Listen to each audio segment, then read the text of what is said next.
Things Funny Chat with me, Naomi Gale.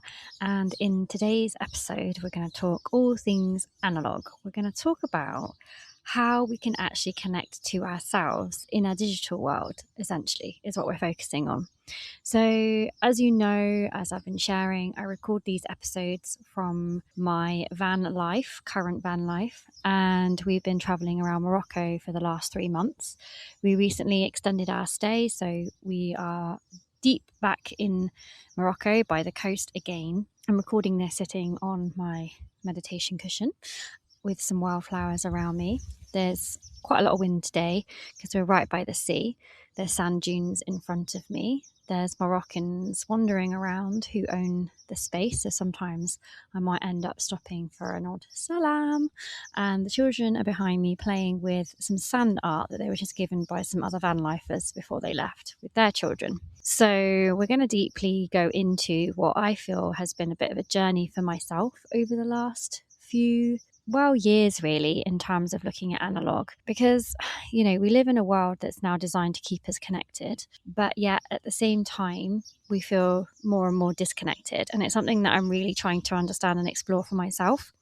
So I'm wondering if what if some of the most healing and regulating and mothering choices that we can make are actually just really simple ones that look like books and handwriting and a basic watch and crafting with our hands and walking without a phone, or like a slower communication, just less noise. And I was really catapulted into this when I did a 10-day Vipassana, which, if you don't know, is essentially 10 days of silent meditation where you basically are with noble silence. So noble silence is where you don't look people in the eyes and you don't engage with anybody and you remain in your space and your phones are locked away.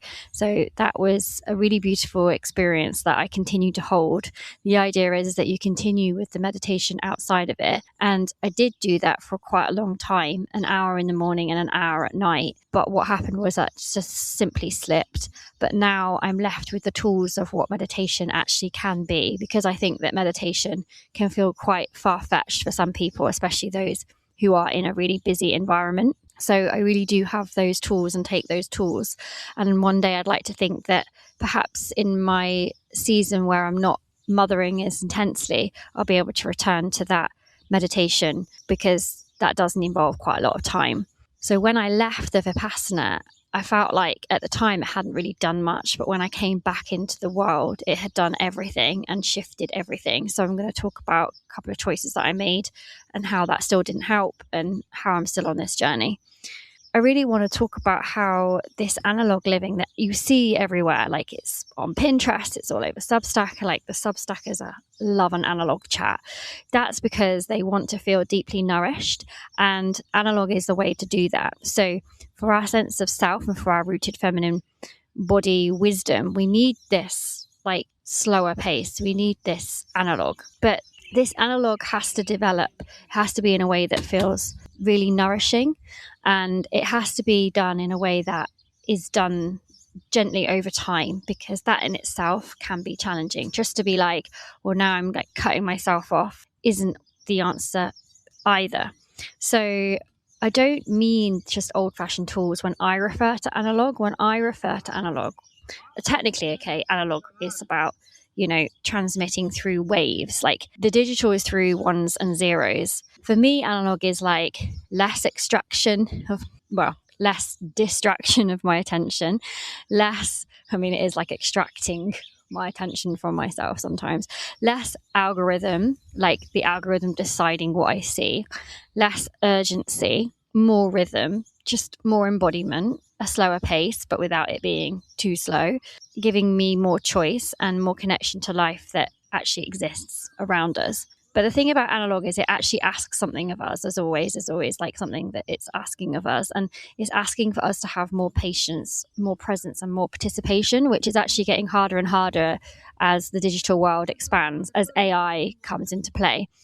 Analog often asks something of us. It asks us for like presence and patience and participation, and that is more and more challenging, especially in the world where AI exists. So it can feel like being lovingly held again and lovingly held by life again, but it can also be really challenging to do this journey. So we have to really have the capacity to do it. And I really don't want to be the 1990 babe who's like, I really want my analog life back, but I actually am the 1990. Well, I was born in 1988, but the 1990s era where like the analog ritual really just brought me clearly a lot more joy than I realized. And that's what I kind of sit with. So when we think about mothering and tending, that energy is come back, sit here, slow down. What do you need? Rest now. One thing at a time. Your body matters. You don't need to perform to belong. And then like the digital space is like, respond now, compare yourself, stay visible, consume more, keep being here, keep scrolling, don't miss out, hurry, hurry, hurry. And one obviously will nourish our system and one keeps us activated on high alert. So we have to remember that the paths we choose, like when it comes to this, will always be very different, because what one person says that they do to stay in an like this more analog world won't feel nourishing to somebody else necessarily. So when I've been watching like videos and listening to podcasts and reading books about it, I think there's a vast difference to what can feel nourishing for one person and what will feel nourishing to another person. So for example, what I really feel is that we have to choose this path ourselves, and it has to evolve gently. It has to. It just cannot be any other way. And to do that, we have to understand what feels good for us.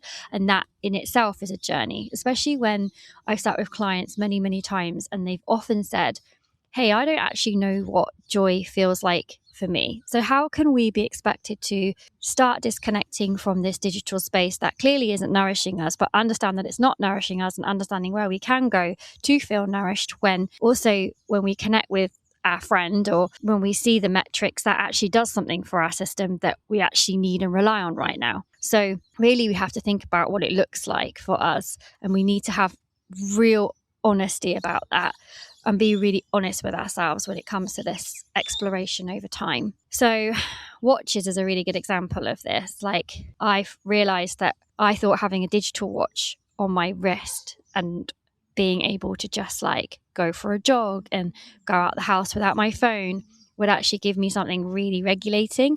And it's one of the things that I chose after the Vipassana, but I actually found that constantly made me dysregulated. Constantly the pinging, even if I removed like as many of alerts as possible, just found that even the metrics of how many steps I'd walked was too much for me, and also created more for me to look at.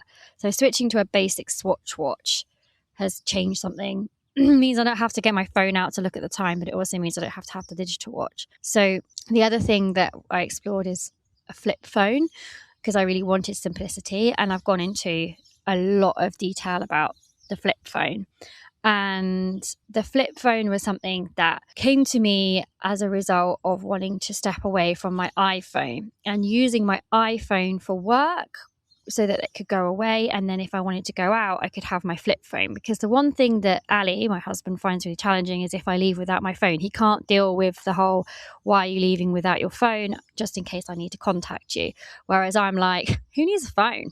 So we compromised, and I looked at what kind of phone I could get that wasn't as distracting as an iPhone. And then when I looked into it, what I realized I really wanted was simply a screen that wasn't a screen. So I didn't really want any distraction of any level of smartphone. So I needed what everybody now calls a dumb phone.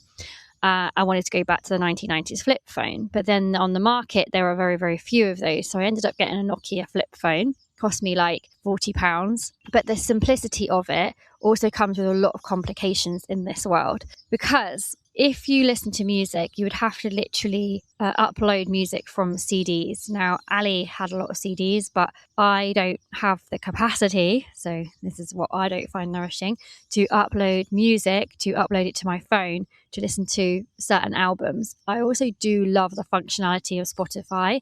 I love an audio book, and I did have Audible, but now I just have one section of having to be on Spotify. So I don't need Audible and Spotify, I just need Spotify, and that simplifies for me.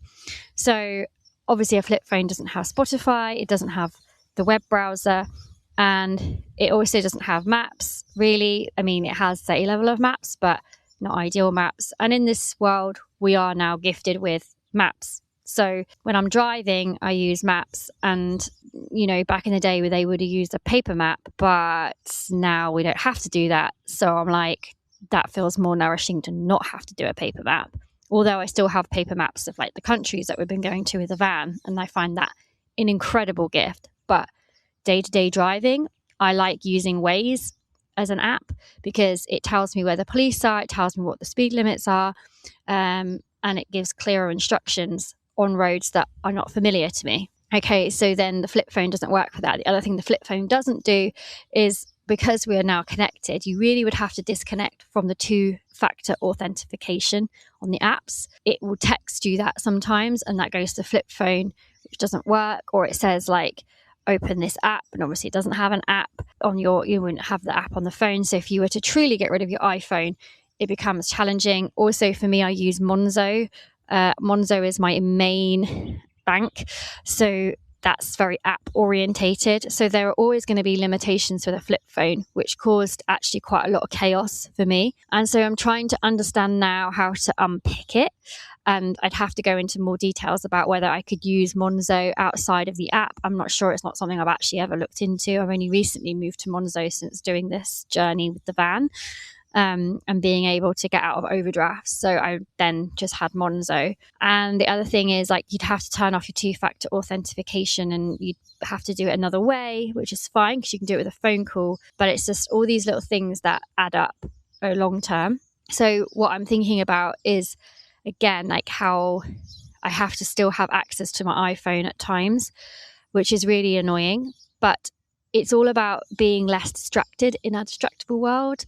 As Ali and I recorded a podcast on that. So if you're interested in more about that and what we've spoken about with our family, then we've got a podcast on Namastia about it and how I can just limit the use for me.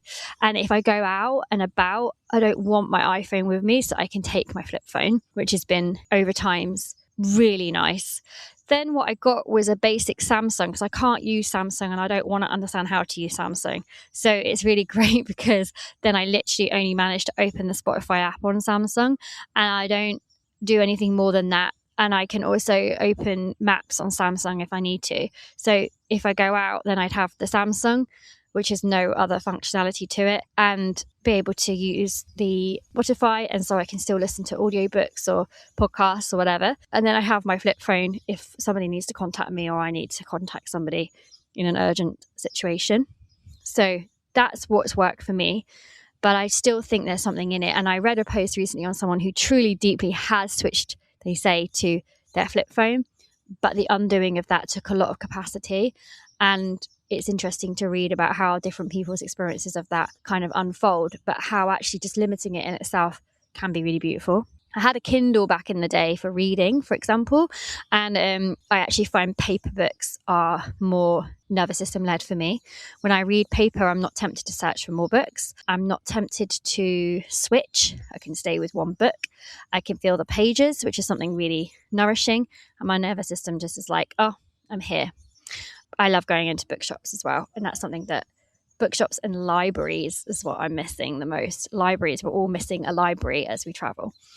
Social media. So social media is like a whole thing. So I don't want to spend ages talking about social media, but I want to talk about how Instagram is a problem, and Instagram and Facebook and TikTok are a problem. I don't find TikTok as addictive, and I never open my TikTok app. TikTok's where I have the biggest audience and the biggest engagement, but I don't utilize it because I find it really hard to share on there in this world right now. But I also find that Instagram is perhaps the most performative and challenging place to exist on. And if I didn't run a business, I absolutely would not utilize social media. So what I've sat with is, why am I using social media? Why am I using Instagram? And also because I'm now building Namastia on the side, as well as this work. It's like, how do I start sharing Namastia And annoyingly, people still exist on those platforms and want to be connected on those platforms. I truly believe because they don't have the capacity to look outside of those platforms.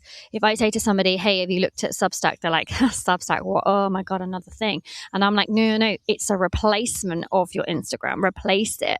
And people just don't necessarily have the capacity to do that. So when I left a 9-grid post up the other day, which I knew I was going to do, I've been planning it for months, I was like, oh my God, the relief of doing that was so nourishing. I don't want people to find me on Instagram.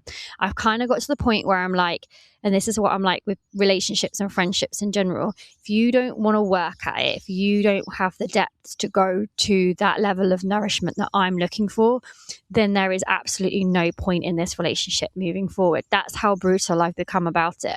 Because when I put the 9-grid post up, there are people that commented or like interacted with it. And I'm like, I just would rather you messaged me. I would just rather you sent me a WhatsApp, which is another discussion in a minute. But I would rather you sent me something nourishing outside of like, oh my God, look at what she's up to. No, I don't want you to find me on there anymore. Like, I want you to message me. I want you to be human about this in this world. And that isn't for me anymore. So when I did it, I was just so relieved because now I'm drawing a line. I've tried to quit so many times, but I'm drawing a line on it. And I'm like, no, I'm not going to find my people on there. And so yeah, I'm switching to Substack and Pinterest basically, because I still adore Pinterest, because Pinterest is not social media, it's a search engine. There's something really nourishing about Pinterest, and my children even use Pinterest. And I also really appreciate Substack, but I'm starting to find notes a bit annoying on there. So I'm trying to just understand how I sit with that. But I really appreciate how slow those places are. So just a reminder that this isn't like digital bad, analog good. This isn't what the conversation is. Because at the end of the day, many of us have connected with our loved ones, that we've built businesses online, we find healing online, and I've done all those things. The point is just not total disconnection. The point is just asking, what actually supports me? What actually feels supportive to me? What is supportive for me? Sometimes just like abrupt detoxes, like just being like, I'm turning off Instagram, I'm turning off my phone or whatever, that can feel really jarring as well. I think gentler transitions to something that's long-term nourishing feels better. Otherwise, we consistently go in the pendulum swing of Instagram, like deactivate the account or delete the account and come back to it 2 weeks later, a week later, a few days later. Oh my God, I'm so glad that I didn't have that on anymore. But then you go back to it and you're like, oh, why have I gone back to it? And so you deactivate it and remove it again. And it's like, why are you doing that to yourself necessarily? Do you want to keep doing it in that way? Does that feel good for you when you really sit with it? Or is it that actually it's not working for you? Because that to me sounds like a toxic relationship, because I've been in it and I know how it feels. So when I completely like eradicated it, I was like, oh, that's better. So yeah, thinking about how I'm trying to build my business again now within this new framework and what feels nourishing is actually really challenging. So when I try to return to social media after disconnecting, when we're talking about that toxic relationship, I just could not find the regulation, and I found myself crying in despair. And there was this night where we were by a pool in the desert, and I'd unraveled for like a week in this beautiful park up by the dunes. And I finally admitted to Ali that I was not going to work in the way that I was working anymore. And that would mean that we would have to be building something from scratch in a way that doesn't align with current social ways and means of building a business. And I'm not prepared to do that anymore. And so Ali had to sit with the grief. I had to grieve the loss of my in-person work, had to grieve the loss of my doula work. I had to grieve because I was like, well, I'm not going to be on call anymore. And I don't think I ever can be on call anymore, because the alertness to be on call is like high. You're on call all the time and you constantly feel like you've missed a flight. Actually, we were reading a book with the children. They were obsessed with Lottie Brooks, and they were on the last one that she's just released, and she's going on holiday with her friend, and she was supposed to go to sleep. And, she was saying that, in her diary that she couldn't go to sleep and she had like 1 hour of sleep and then slept in. That is being on call for me. So I had to let that go in many sense. I mean, maybe if the right client came, might not say no, but it's like this level of work that I was doing before doesn't resonate for me and my nervous system anymore. And I live in a van and I'm currently in Morocco. So again, like, how am I going to build my business without being on social media, for example? So that's one thing that, we're having to really sit with. And, we kind of grieve together, like, all the work that I put into my business to this point and what it might look like now moving forward. And that was a really tough admittance, actually, to myself and to him. We believe, right, as well, and this is what I'm kind of feeling, is that we build a signal-based business. Like, hello, I'm here, constantly here. And it's a bit like that when we're like sharing on Instagram. Here I am having a really nice time, like on this walk in the hills, or this was my March roundup. And sometimes that can feel really nourishing. And sometimes that can be exhausting to constantly be like, here I am, and then get the metrics from the likes or the comments or not. And you're like, I just wish I could just not nourish myself in this way with people anymore. I would rather just enjoy the walk, not have to take the photos and share them online, or not have to connect with people in that way. I wish people would connect with me outside of that. Maybe those kind of feelings come up. So for me, I know that recording these podcasts is a really wonderful start to my journey of moving away from everything that I built, because I've been on Instagram, social media, building a business and building connections in this way for about 12, 13 years. And I've built separate businesses on there, and that's really tough. So with Nemestia, Ali is utilizing the social media to share their posts so that we can start building Nemestia to the people that already know us, and hoping that eventually the podcast will outgrow the social media is the plan. That's the plan. So yeah, I'm now like thinking about WhatsApp, because now I've disconnected slowly over these years in this way. I'm now like, cool. I find WhatsApp really overwhelming. So the more I strip away, the more I find the resonant paths outside what would be the norm. And I'm like, WhatsApp creates stress for me. So I keep turning off my phone and returning to messages. And I feel like I don't have the capacity to actually return those messages. I'd like rather a conversation, but then I have had conversations, and sometimes I'm like, I can't, like, the conversation, because you haven't caught up for so long, goes on for so long. And I also find that overwhelming. And so then I was to Ali, when I was reading this post about women on a flip phone, she was saying that she's rekindled relationships via email. And I actually would prefer snail mail, but that's not possible from Morocco. And we sent a postcard to friends from Portugal, and some of them didn't arrive, and one of them took 4 months. So snail mail is very much snail mail from the continent. But I'm trying to understand like how WhatsApp feels. And there's this question that comes, which is, what technology genuinely supports me and what drains me, and WhatsApp drains me. I really find it draining. So yeah, something to sit with. I don't have the answers to that right now for myself. I have thought about just sending a blanket message and being like, hey, if you want to connect with me, or if you want to connect outside of WhatsApp, then you can email me. I'm on Substack. These are the places that you can find me. And if you want to have a call one day, just let me know. But also I know that I'm struggling with the capacity to call people, but then I wonder if that's because I'm too busy trying to keep up with my WhatsApp outside of those phone calls, if that makes sense. For me, when I'm thinking about what my ventral vagal life looks like, safe, connected, yeah, it's like knitting, it's like journaling, it's reading. It was gardening, but not in the van. So now it's like more movement outdoors, listening to music, podcasts, more intentional music, more intentional podcasts for this life that I'm nourishing. And actually for me, it's face-to-face conversations. So when we find people in the vans that we can have a chat to, I will sometimes have long conversations with them and find that really nourishing.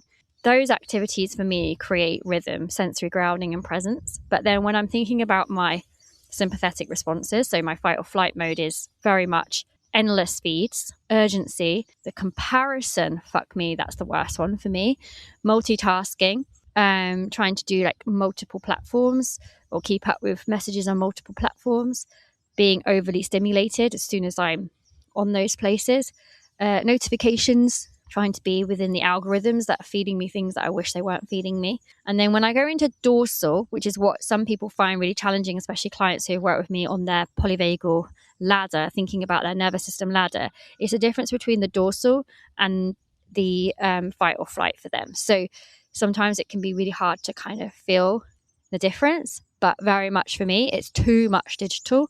Can also feel for me like I go into scrolling, but like I'm numb, I disassociate, I just feel super flat and disconnected, and I sort of go into more of a collapse mode for sure. So that's how I'm feeling with WhatsApp. If I check in with myself, I get disassociated when I open my WhatsApp. So what I've really been thinking about now, I check in with how does my body feel like after 20 minutes of being online in the digital world.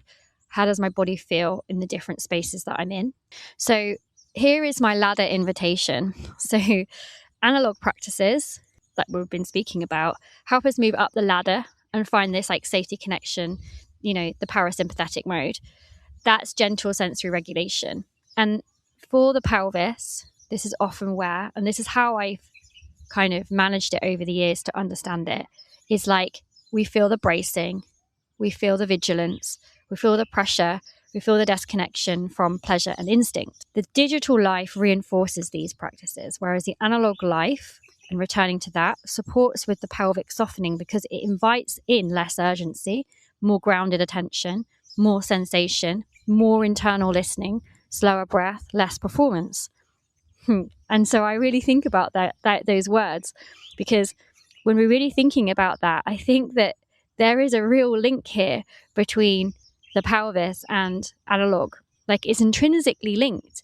So when we mother ourselves and we don't manage our schedules, and we create conditions where the body can unravel, unclench, allow life force to move through it, think about this question of like, where am I performing connection instead of feeling connection? This is so linked to the pelvis.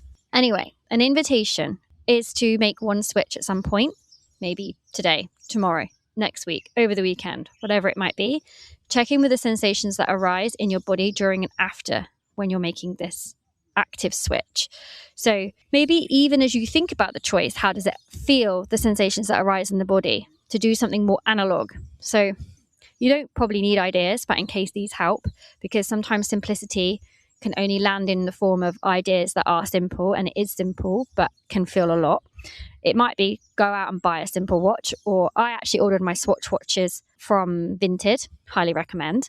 Write your list of to do in a notebook rather than on your notes on your phone.